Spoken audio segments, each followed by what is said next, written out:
Warning, the following podcast is intended for immature dads only. Listener discretion is advised. This is Dad's Game Review, the most casual hardcore gamers around.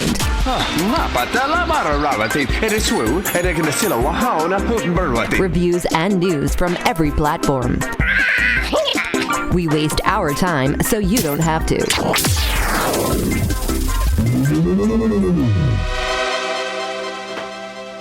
What's up, kids? Welcome to another episode of Dad's Game Review. Oh, sorry.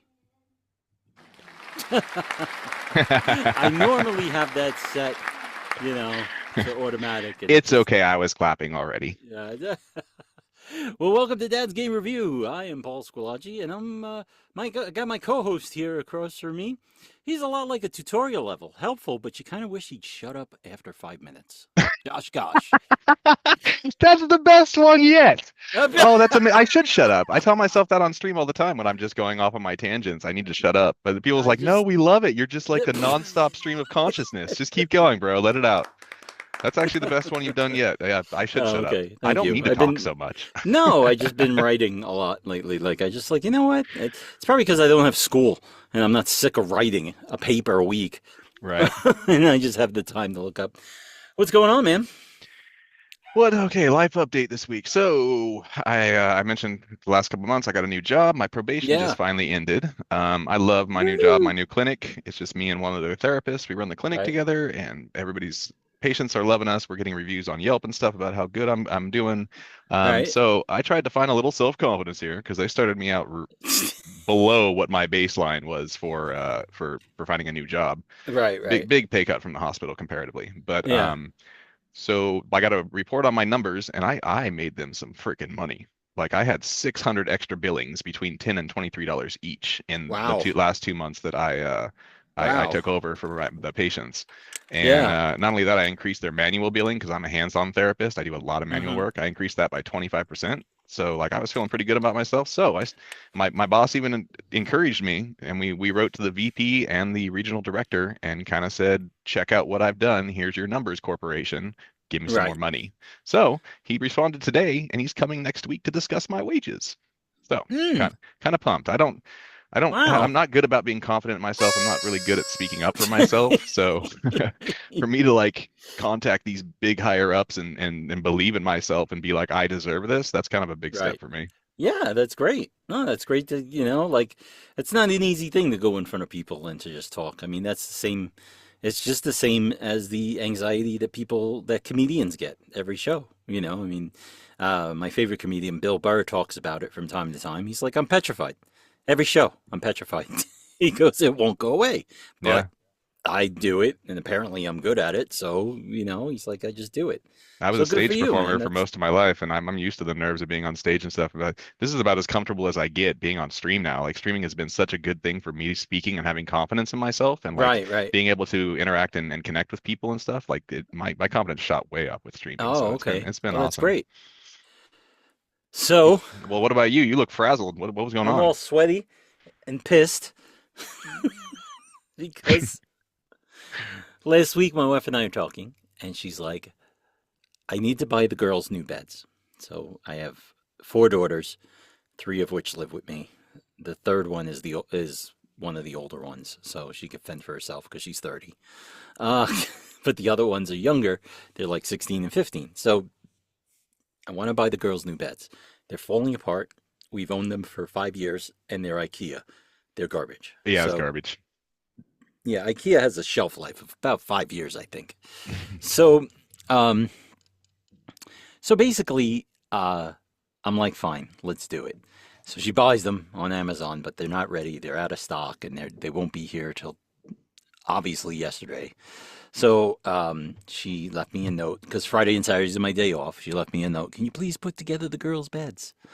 So we only have one of the girls' beds, and we have one of those mattresses that you unfurl on the bed. I start putting this piece of shit together. We're getting serious now. I hate putting stuff together, dude. I hate it. Oh, I need a constant fan on me, like while I'm doing it, because I just instantly sweat. I don't know why.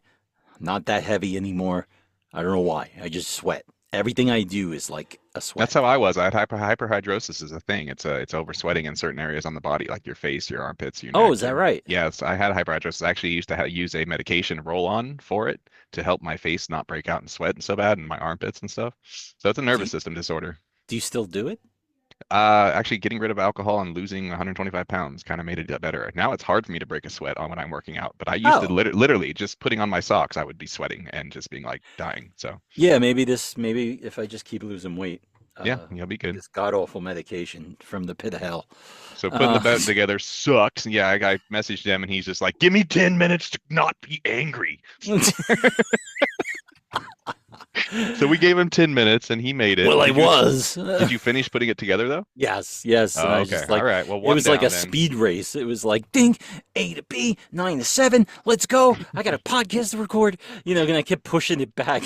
Yeah, give me like 30 more minutes, 30 more minutes. And I just kept going and going. It was like I've had speed. a freaking exercise bike out there with like the full screen and all that kind of stuff. Like a Yeah, nice bike I got a great deal on. It's been sitting out there right, over a month, and I think I'm just gonna pay a neighbor kid like $50 to put it together because I don't want to right. get it. I can't. My ADHD, you show me 100 pieces in front of me to put together, I'm Oh, gonna like yeah. scream like a girl and run away. Like I can't They take at least it. they at least don't put them in a huge bag anymore. At least they put them on a piece of cardboard with letters. Oh, You and know, yeah, it's all it's organized all for you. organized. So Yeah. those I don't mind so much. But anyway, I All got right, it together. gaming. So Yeah, this yeah, is a yeah, big, yeah. this is a exciting show for me because we're doing a great independent developer who's made some amazing games and has a legendary reputation. Everybody knows, I mean, in the gaming world, you know Tim Schafer. Tim Yes. Schafer is known for his creativity, his characters. He's known for those LucasArts games back in the day, Monkey Island, Grim Right. Fandango, Day of the Tentacle. I actually just kind of dove into those. I did a lot of work on this podcast, Did you researching finish? stuff and Did you like playing. finish Grim Fandango? That was No, one I of only my did a couple favorites. hours of each. Day of the Tentacle, I didn't really do. It was too dated on the point and click type of thing for me. Yeah, it was But a little. I gotta Yeah. say, I'll give a quick review of the old LucasArts games. Day of the Tentacle, colorful, bright, cartoony, amusing. Like Yeah. it was great.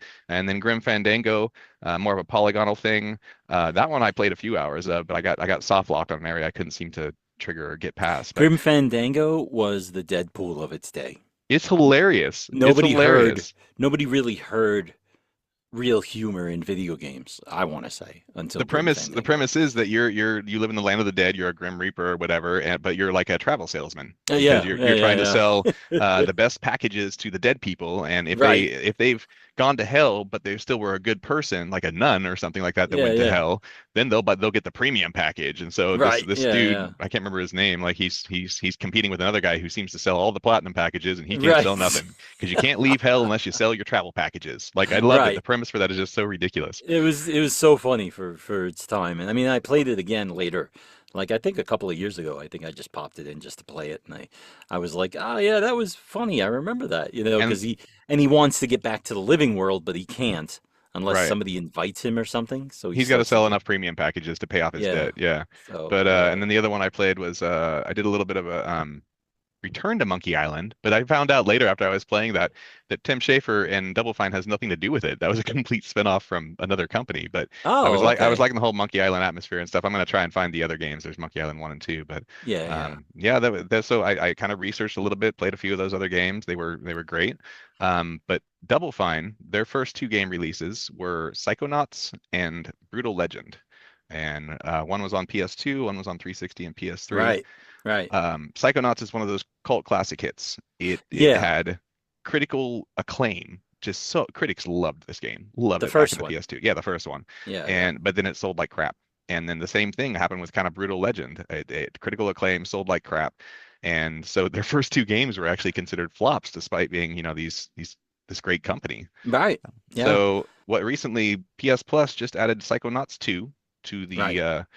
the PS Plus stuff, and I'm very happy about that because I have this sweet lenticular cover uh slip cover set here. I didn't really want to open, Nice. so I don't have to open it. You can't see it on YouTube, but it's shimmery and lenticular, and Raz is in Yeah, his little yeah, like yeah. his in level up pose, and like it's Right. cool. So I'm glad I don't have to open that. I got to play that, and I also went ahead. Oh, another game by them, Gang Beasts. I went ahead and got the IM 8 variant edition. I'm showing on YouTube. Okay. Um, Funny ass party game.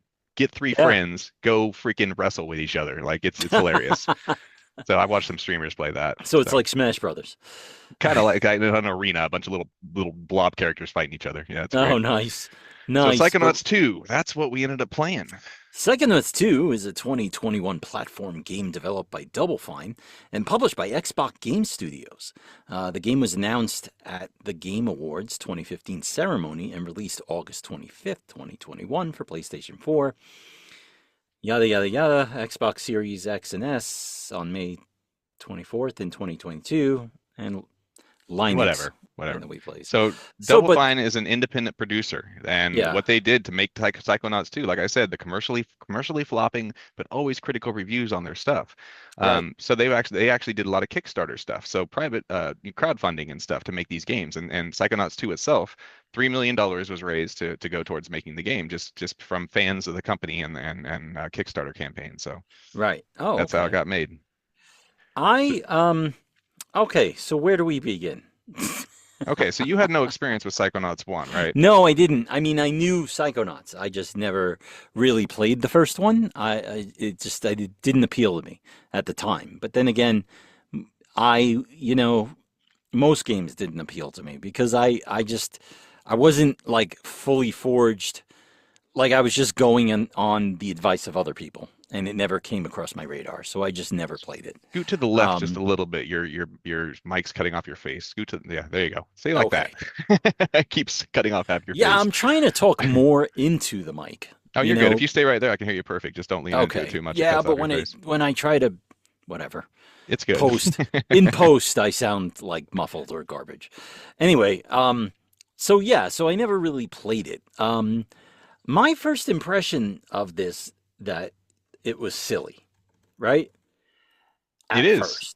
But that's how all the Double Fine games are. They're kind of goofy. It was silly to the effect that it was like, this is like what happens when Paper Mario like collides with a serious subject. You know?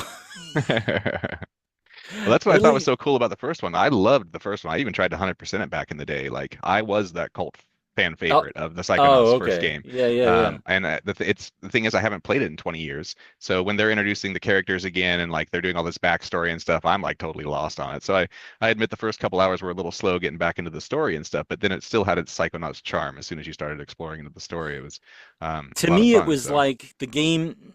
Look, I like the game. That's after playing 2 hours of it. 2 hours in, I started to warm up to the idea. But to me, it felt like, to be honest with you, it's what happens when you take an amazing premise of a game and it gets ruined by the execution. Does that make sense? The execution. The only part that was boring in this was the first couple hours of just recapping the characters and all that kind of stuff. They kind of talk to you like you know the series, and they do give a recap of the first one. And then there's also the Rhombus of Ruin VR game that released that I tried playing, but I didn't know what the hell to do in it. It was confusing. But Rhombus of Ruin, silly to me. I don't know. It's part of the story with that too. So once you got past the first hour, that's when all the cool Psychonaut stuff kicks in. The crazy levels. The I feel like I'm on the verge. I feel like I'm on the verge of. Like, maybe it's my, I don't know. It's got to be, well, obviously it's me. It's my opinion. But it doesn't mean I'm right. It just means it's my opinion. I just didn't take to it like Josh did. I just found it very, like, the whole game feels like a chore. Like a chore? It's joyous. It's fun. It's creative. It's beautiful. It's colorful. It's entertaining. It just wasn't my thing. Like, I don't know how to describe it. Just and like a lot of games. Here's the other thing, though. He told me where he stopped also. He stopped about 30% into the game. So he didn't experience a dozen levels that were just over the top amazing. Yeah, probably. So talk about let me go the premise of this one, of Psychonauts 2 here real quick on the storyline. So Raz was an honorary Psychonaut or whatever in the first one or something like that. He's getting shipped to a department where all the famous Psychonauts exist, all these legendary Psychonauts. And he gets kind of involved in a case where they're trying to find a mole in the Psychonauts. There's an issue with his family, and then this Maligula, this creature, beast spirit, you find out who it is, who it's tied to. It actually a lot of twists at the end that confused me. It got really interesting at the end to the big flip on you. But so that's the premise. He's just kind of they treat him like a little nobody nothing, and he's out there proving himself that he's a good psychonaut. And you deep dive into people's brains, you change their opinions, you solve your problems. Like that's how it plays out. You're also 9. Is he 9? I mean, he's a kid. I mean, he's little. Yeah, he's I don't know. I just didn't take to it. I just wish I did. I just feel like I don't know. I just it just. Did you meet Raz's family, the circus folk? Yeah, I was supposed to go meet them in the parking lot or something, but I got sidetracked and I. But you didn't meet them. Okay, no, so I Raz picked up no. They all came to the globe, the main brain globe or whatever, the outside. When the secretary kept calling, Raz, you have annoying people here, like that type of thing. Well, you go and find your family in the woods, and they're like gyppies. They're a carnival traveling family, right? And that's actually where Raz came from. Raz was a carnival performer, and he could do psychic tricks. But what's funny is that his family are psychists, and that's my way of saying psychic racist, because they're anti-psychic people, and like his brother doesn't like him, and like his mom is like the most guilt-tripping person like I've ever seen in a video game. Like everything she says is a backhanded compliment and like a slap down on him. Like they don't respect Raz for leaving the family and going out to find his fortune as a psychonaut. Like I love the dynamic with the family. It's hilarious. I mean, they're all carnival performers with their own little special skills and stuff.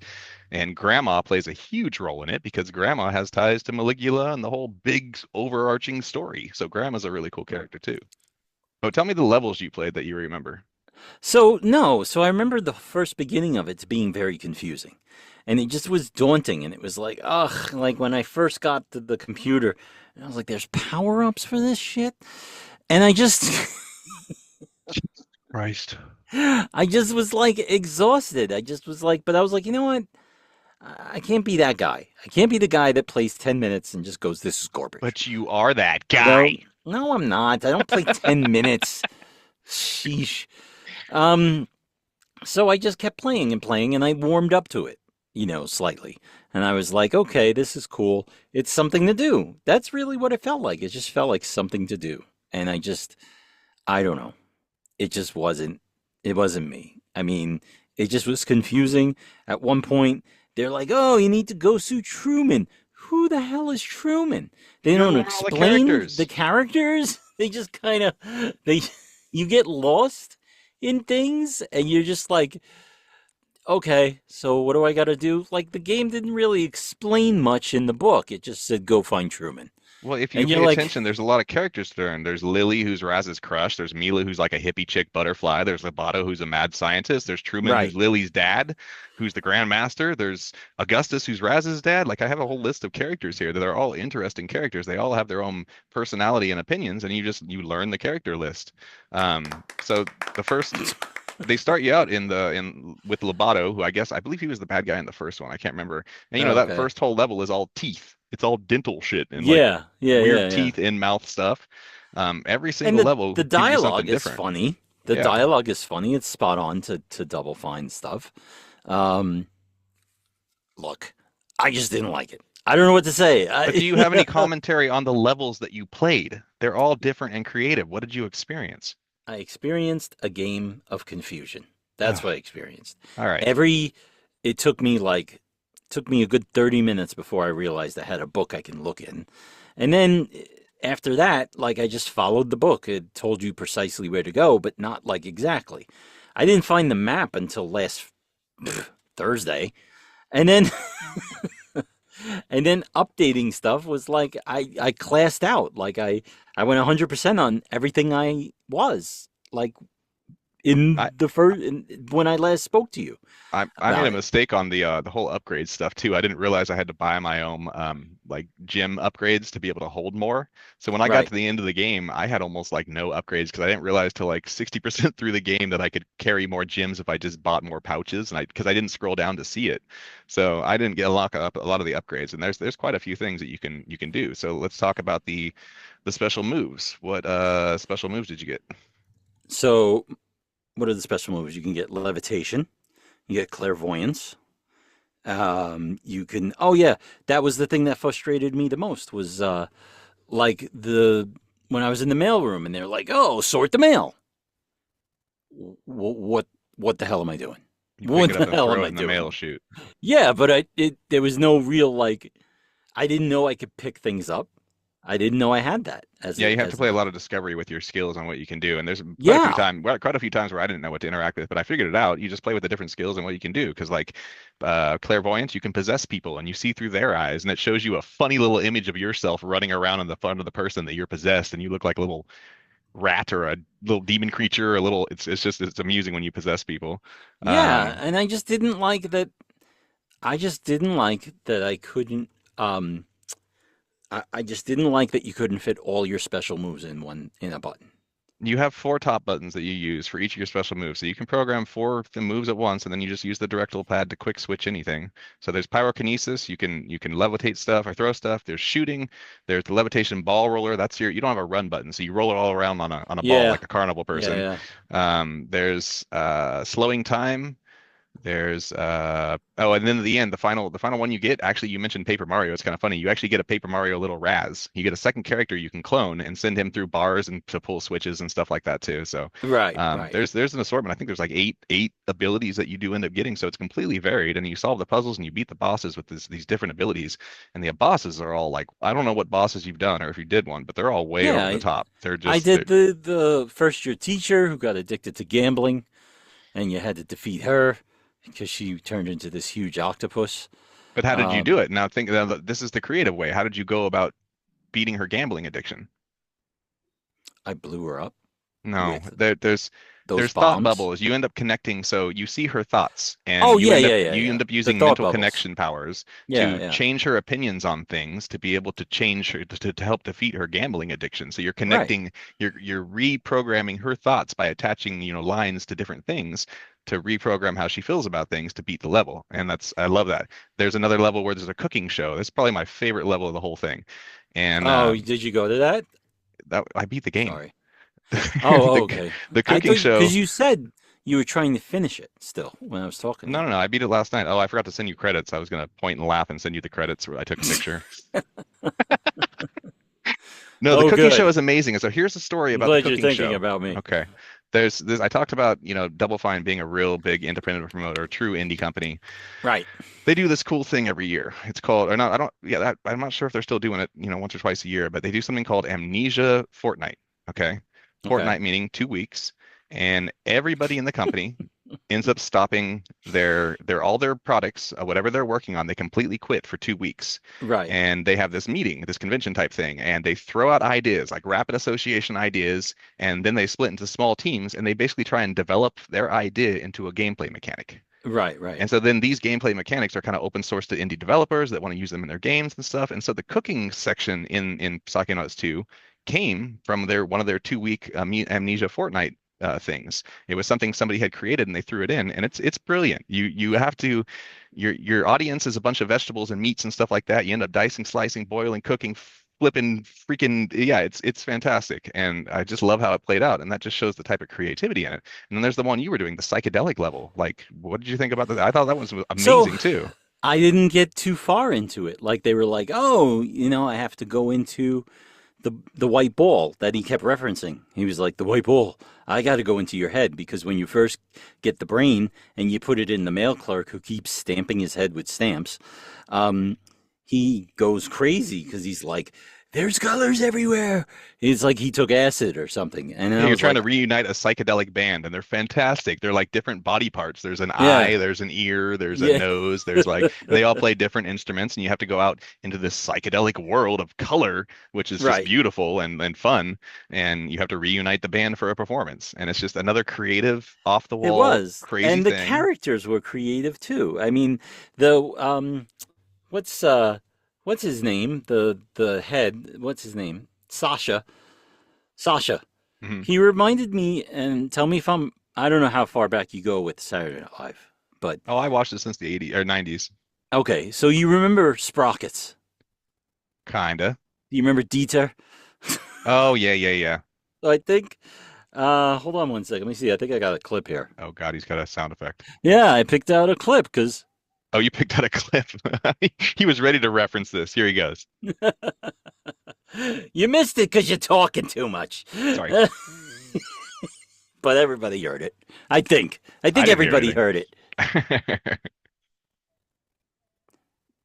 So I No, don't it's know if not. he was. It's not playing. For some reason, your Oh, sounds you aren't. didn't I hear don't. anything? Yeah, I didn't hear Oh, anything. I heard the sounds at the beginning of the thing, so that one's just not working. no. Anyway, it was Dieter, but that's what he reminded me of. He was just very odd with the hair shaved on both sides and then it's comb over. You know, he just They're all reminded kind of me. eccentric characters. And They the all have fact that like a his name is strong. Sasha, which, to be honest with you, is not even. I didn't grow up. I lived in New York. I lived next door to these Russian engineers who. So the part of New York I lived in was by a national laboratory for the government called Brookhaven National Lab, right? And they would have people. This lab is a city in New York, like it's massive. Used to be called the Department of Nuclear Energy, but now it's just the Brookhaven National Lab. You know, to get the attention away from what they make, nuclear things. Mm. And they constantly host people there, like from all over the world, in Germany and Russia. And this family came who both worked there. They were rocket engineers, and they had a daughter, and I can't remember her name, but they would go, Sasha. And they said it was in Russian, it was short for, I think, Christine or something like that. People are probably yelling into their, it's into their, but it's like, This must be Paul's inane complaint of the day. no, it's not. The It was name Sasha. He always it has just one. cracked me up that his name was Sasha because I remembered it being a girl's name or short for a girl's name.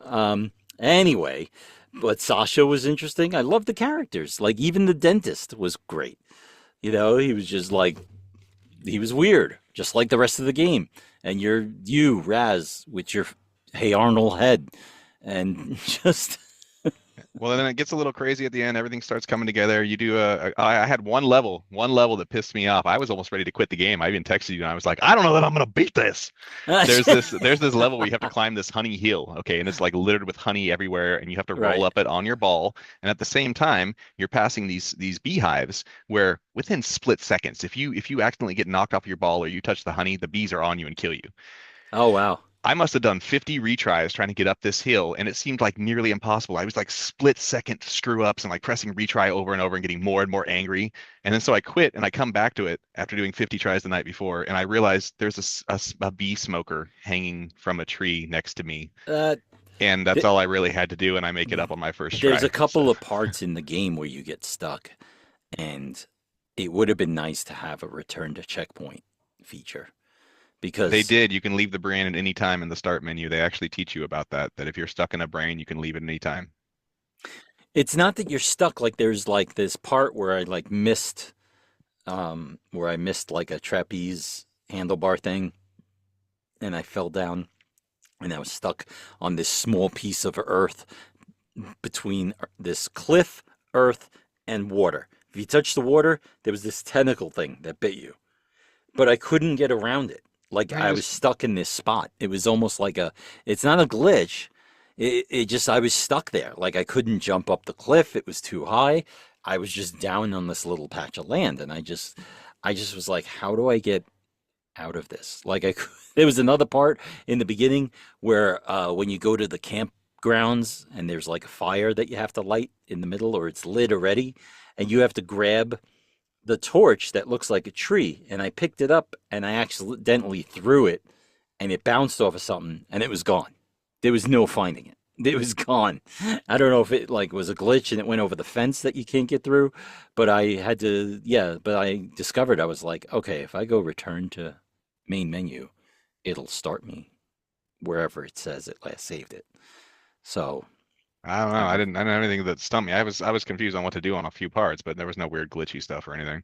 It was just, it was weird. Myself. It was weird, but it was just probably my experience because I'm stupid. Well, I tagged Double Fine. I've been tagging Double Fine like crazy on Twitter until I realized they're not even active on X. They're active on Blue Sky. But I was like, just so you know, Double Fine, the views expressed by Paul on the show tomorrow do not reflect my views or any views of anybody that actually plays freaking games. So once again, if anybody's watching this, Jesus.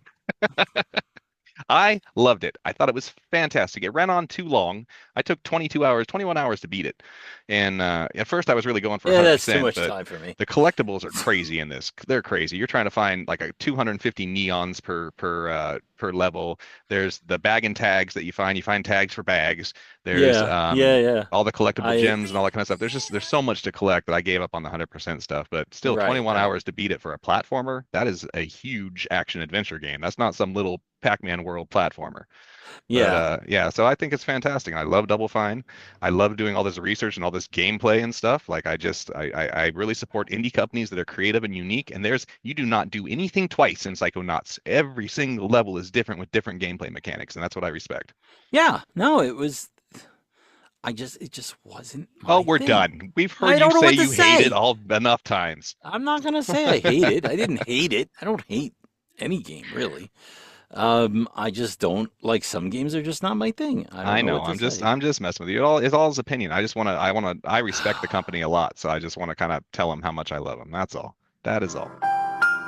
Exactly. The more you know. All right. Are you ready for some news? Yeah. Let's do some news. And now it's time for gaming news. Thanks, Craig. What do you got? Do you want me to go first? Yeah, because I'm just going to have a whole list of stuff. He told me he didn't have any news again. So we have 1 point of news. Here we go. I was building a bed. Is that not enough news? A fantastic revelation. Yes. You know what else I was doing? I was dropping my girl's scooters off at the tire shop, at the e-scooter shop. Wait, what? Are these like real expensive scooter things, or are these like razors? These are very expensive scooters that we got in when we moved to California. They had like razor type electric scooters, right? Yeah. But we had renter's insurance and they got stolen. And our insurance must have made a mistake and they reimbursed us like $1,000 each for them. If you know anything about Razor, they're not $1,000. So we bought these really nice Bugatti scooters. That's for crazy.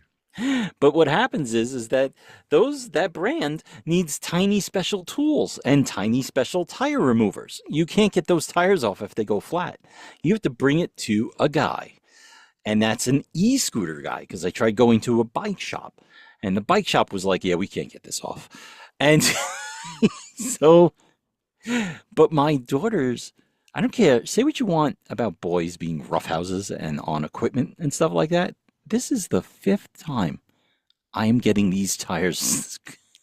That seems ridiculous. It's a freaking scooter. I'm picturing like what I played with in the 90s, like being taken to mechanic. Believe me, I used to, at first I was like, how hard could it be? And I just started wrenching off the tire. They need to make a business out of scooter repair. But you bring your Vespa and your scooter in. But it's like tied to a chain and tied to this and that's tied to that. And I just was like, you know what? Let me find a guy. And then you find like an e-bike guy. And this guy does it. You know, every time I show up, he's like, hey, Paul. He's like, the tires? I'm like, yeah, the tires. Seems ridiculous. Do you have anything? And he charges me $130 per scooter. I'm like, fuck me. I'm like, and that's what kept you from gaming news, huh? Okay. That's what kept me busy all day today. That and a bed. All right, talk about your thing. So, what I didn't know, after a week after talking about Atari's awesome new handheld, Xbox comes out with the ROG Xbox Ally X, and it's $899. $9.99. $9.99 for the. I would rather buy a Switch 2 right now with no games than to invest in an Xbox handheld. I'm not really an Xbox guy. They have their place in the video game world. I've always been a Sony guy. That's just my stance. I just either Nintendo or Sony. I did have an Xbox at one point, but that's because the PlayStation 3 sucked. And I just can't believe $9.99. Well, you gotta understand too, this is not just an Xbox thing. This is a ROG Ally, which is like a Steam Deck type thing, with an Xbox promotion, cross promotion. So they took ROG Ally and they incorporated Xbox into it, where there's like a dedicated Xbox button. They took ROG Ally. You mean they purchased them? Do they own ROG Ally? I don't know. I can't imagine. Really, I mean, Microsoft just buys what they want. So yeah, Microsoft's very selective. I don't think that they just went, yeah, sure, here's all our shit. But it's like I was actually joking about my game groups. I'm just like, who likes Xbox $1,000 much? Like really? Like $1,000? You like it that much? Really? Right. I mean, I just renewed my Game Pass yesterday for, oh, speaking of Double Fine, once again, they are a first publisher, a Microsoft first party publisher. Microsoft Right. owns them. So I renewed Game Pass to go and play all their games. There was a bunch of them on Game Pass. But I didn't even have Game Pass for like 10 months, and now I've got a nice little queue of games I'm gonna play, but it doesn't appeal to me nearly as much as like PlayStation Plus does. And I'm not a fanboy. It's just the controller's better. I like Plus better. Like, it has more to offer me, myself, and I can't say about anything else. And everybody knows I'm a Nintendo hater, so it's I would rather wait for the Intellivision Amico. Oh, and he's stuck in the fucking 70s, this guy. Jesus Christ. Then buy. I would just saying. I would rather do that than invest in an Xbox handheld because. And I've tried to justify. I've wondered if I want a Steam Deck because I would play my PC games so much more if I had like a handheld. But then again, I don't play handhelds anymore because it used to be my laying in bed thing, and I don't lay in bed and play games anymore. I use my Switch obsessively. Really?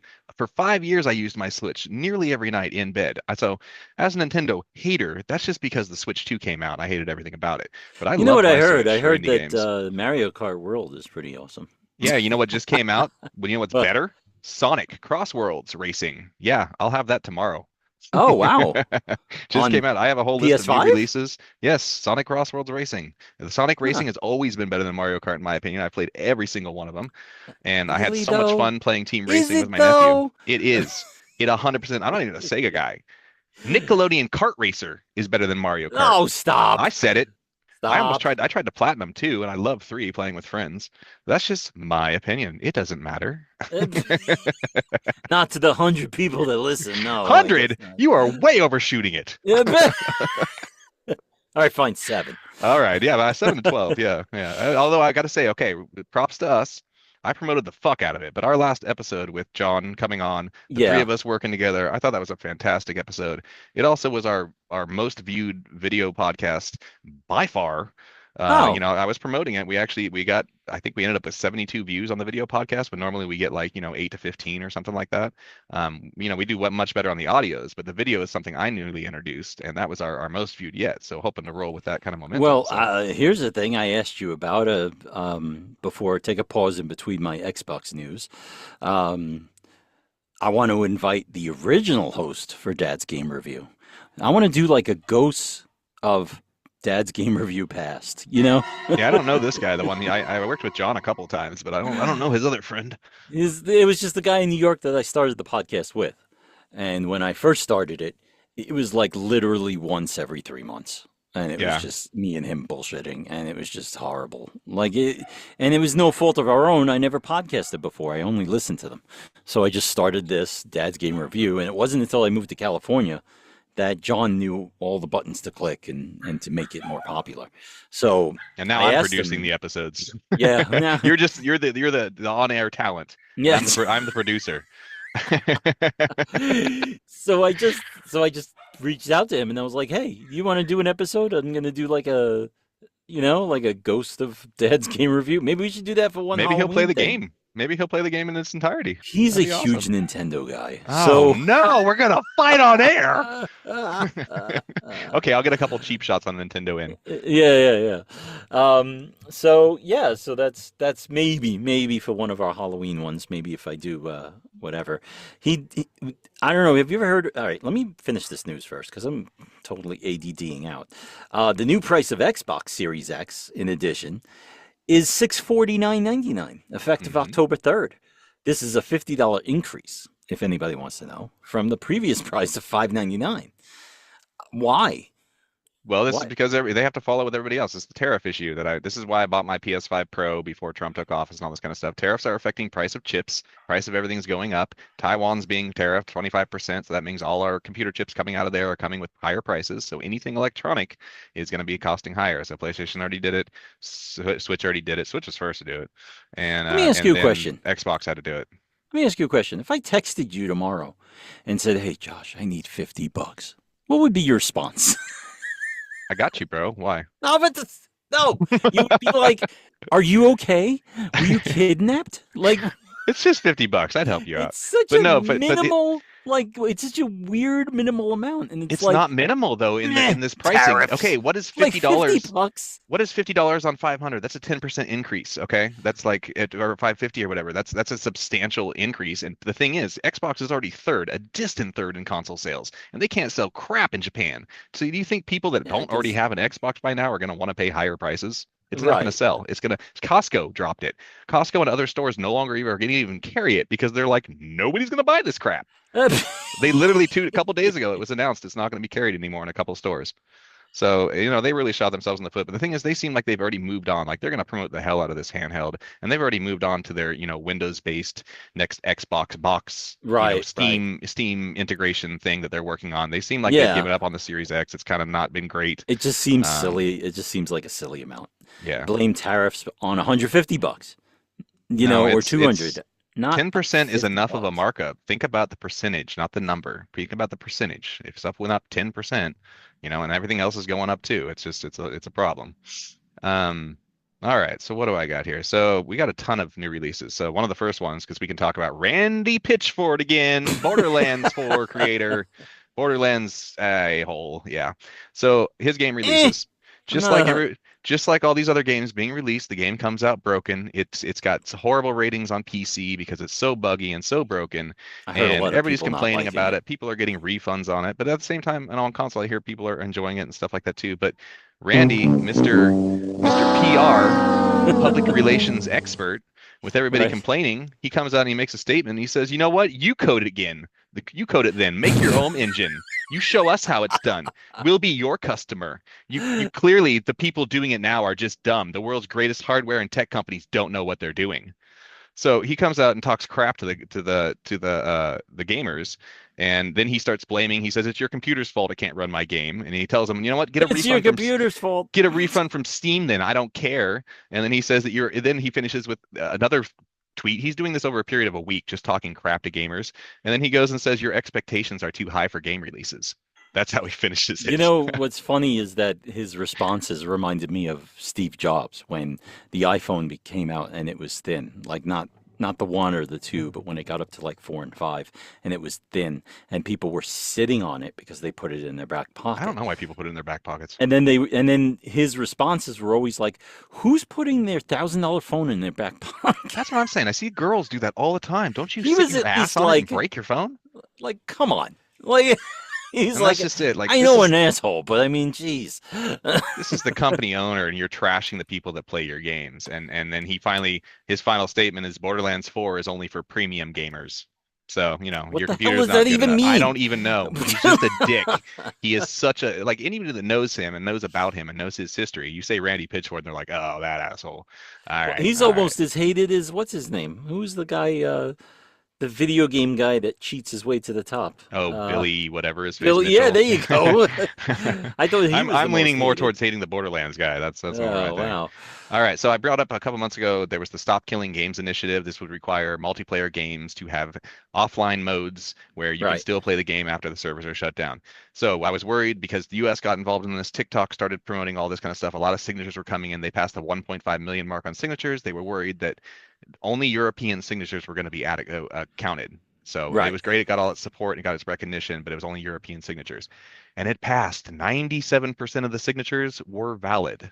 Wow. So this might go into, I don't know how the European Union works when it comes to doing laws and bills or what this is going to accomplish, but this is a step forward in making games that are only online have something substantial after their servers are done. So, and then the first ones I mentioned to do it are The Crew 2 and Motorfest from Ubisoft. Right. They're including offline mode updates. So that's kind of cool. All right. Did you see the news on Resident Evil 9? Yes. What happens? What did they show? They just showed more footage, didn't they? They showed Leon. Oh, no, then I didn't see it. Leon's back. They're going to be doing flashbacks, I guess, in Resident Evil 9. They're going to tie into it with Leon. And he still has his 90s hair. I was really hoping he kept that. That was super important. Super important. He was totally tubular, man. Hey, did any of your girls play Pokemon Go? No. My wife's been obsessed with it since 2016. They are stuck on Minecraft and Roblox still. It's been 10 years they've been playing that game. My wife's almost I can't stand either one of them. 9 years of Pokemon Go. She's still fixated on it, still plays it every day. So Pokemon has been geomapping you, walking around and doing all your Pokemon stuff and Right. tracking. It's all part of their privacy policy. You signed off that they can basically track anywhere you go and whatever. Um, Turns out it's been taking information. So these Pokestops and gyms are pulling Right. information whenever they want to increase information about an area. They're putting a gym in that area, so more people go to that location to participate in the gym, and it tracks information. And this has all been sold. Niantic sold out to a Saudi Arabian company. Okay. Right. Right. And now, because Pokemon Go is worldwide, there has been geographical mapping of everything all over. Now, what this is being used is to train AI for something. Right. Right. So they're taking your information and putting it to train AI. They had to come out and make a statement. They said, no, only the Pokemon gyms that we ask you to scan are the ones training for AI. Bullshit, Okay. because their privacy policy signs over your rights to what they're tracking you with in the first place. So Right. Right. Pokemon Go players have helped map the world, and it's going to be used for or against them. I don't know, but Saudi Arabia owns it. Oh, that's interesting. Blueprints, somebody did an 11-minute speed Oh run. God, Can you that was- imagine that? I 11? saw that and I was like, you got to be kidding me. And so it's on, you can see it on IGN. I think it's on YouTube also. I kind of want to watch it. It's an 11-minute speed run of that amazing indie that we both loved, Blueprints. Right. I don't know how he does 11 minutes, but what's cool is the director sits down with this video and he talks about what exploits he used and what the things that they intentionally put in the game to be exploited and the stuff that he Right. found out himself. And he completes. I watched a guy that was on his 110th run the other night, and he was doing stuff in that game I never even came close to seeing. Oh yeah. So Remember for the this last guy, time I played it and I was talking to you about a buried treasure. I found a buried treasure map, and then it ended up being in the kitchen, and I dug it up and I got like 400 coins. there's so many things that can happen And in you this were game. like, "What? I didn't even know. What?" I did 20 runs. You did like 25 or something like that. Like these people Oh, that are on I just 100 kept going. runs I are loved that game. amazing game. So I kind Yeah. of want to watch that little 11-minute run and see what he does. PS5 is now the most successful PlayStation ever. $138 billion made, and they did it in 5 years, whereas the other generations were more, longer periods of time. Then Right, again, right. everything freaking costs more, so of course it made more. Yeah. All right, Yeah. let's Well, go over new releases, and that's it. New releases. Okay. This All right, is go ahead. insane. We're coming on about holiday season. So Silent Hill F came out yesterday. GameStop screwed everybody that pre-ordered for a steelbook because they only sent out about 2 of them to Explain what a steelbook is. a steelbook is a collector's item where you can place Right. the disc No, in a nice metal case that has beautiful artwork on it. Right. And I have never showed up for a single pre-order in my life at a store. I've never done Right. it, but I'm a Silent Hill collector. I have a whole collection over there. I showed up. I made sure I took time off work. I didn't have any paid time off to take. I took an hour off work so I could be first in line at GameStop yesterday, all excited like a little kid, ready for my first pre-order bonus. Right. And I get in there, and the guy opens the boxes fresh right in front of us. They didn't send him any steelbooks to his store. We had 15 people in line that all went, "What the?" Like, Right. and the guy he goes in the back and he brings out some more boxes and starts opening them in front of us. None, 0 steelbooks. Right. And apparently right. this happened all over the U.S. and all these people are pissed. So I contact GameStop and they reply with AI mocking me. AI. They basically told me, "Sorry, it worked out like this. You're screwed." And they did, but they did it in a nice little AI way. It was so messed up. I just shared the email online with my friends. Freaking crazy. But yeah, Silent Hill F is out. What did they say? And you should start considering moving out of your mother's basement. Like, No, what?